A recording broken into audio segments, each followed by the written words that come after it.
To attend the 2026 World Cup in North America, you will need to pay more than any fan in the history of the sport. Costs have reached a level that turns basic stadium seats into luxury assets. This chart compares baseline group stage ticket prices between the last tournament and this one. For Qatar 2022, a premium Category 1 ticket cost about $220. For the same tier in 2026, those seats start at $450 and climb to nearly $1,000. That is the entry point. For the final match, face value tickets are listed at over $10,000, while a handful of resale listings have hit $2 million. These figures represent a six-fold increase over the average of the last 5 World Cups combined. For the millions of fans who form the sport's backbone, the 2026 tournament is shifting away from its roots as a people's festival and toward a high-end corporate spectacle. FIFA is driving these prices through a system called dynamic pricing. This tech-enabled model ensures the cost of a seat surges in real time based on fan demand, replacing fixed price lists with constant digital fluctuations. The organization has also taken control of the secondary market. By forcing sales through their own resale platform, FIFA collects a 15% fee from both the buyer and the seller, effectively taxing every transaction twice. These tactics are being deployed specifically for 2026 to capitalize on the North American sports market. In the United States, ticket markups and uncapped resale prices are largely unregulated, allowing FIFA to maximize revenue with minimal legal oversight. Officially, FIFA defends this strategy. As a tax-exempt nonprofit, they claim they are merely charging market rates to ensure more revenue can be reinvested into the development of the game. But the shift toward these aggressive, profit-heavy tactics suggests a different priority. To understand the logic behind this financial strategy, we have to look back at the organization's history of corruption. On May 27, 2015, Swiss police conducted a dawn raid on the Bauer Olac Hotel in Zurich.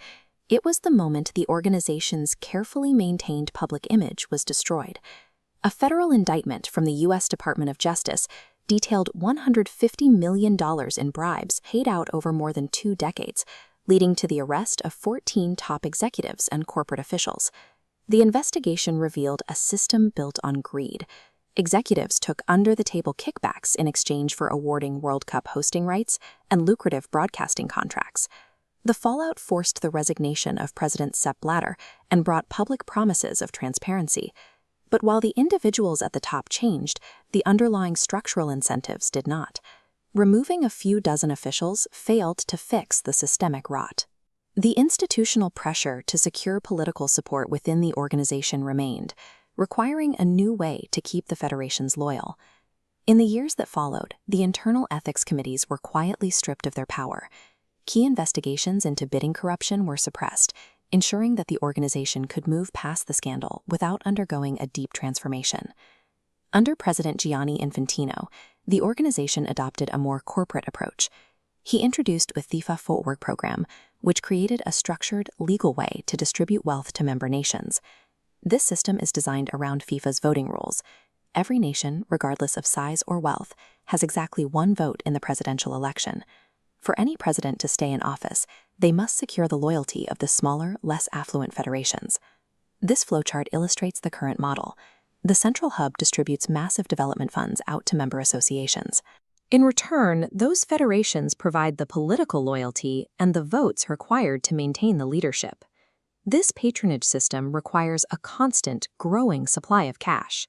To keep the votes coming in, the payouts to these federations must continue to rise, forcing FIFA to generate more revenue from every tournament it hosts. The 2015 raid triggered a complete evolution in exactly how the organization operates. The leadership traded the backroom deals of the past for a legal, institutionalized patronage machine. The 2026 World Cup is the engine for this new financial era. To fund the patronage machine, the tournament is projected to generate a record $10.9 billion in total revenue. This area chart shows the scale of the expansion.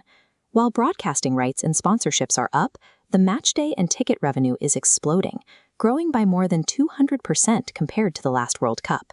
Because this money is generated and distributed through official channels, it is entirely above board.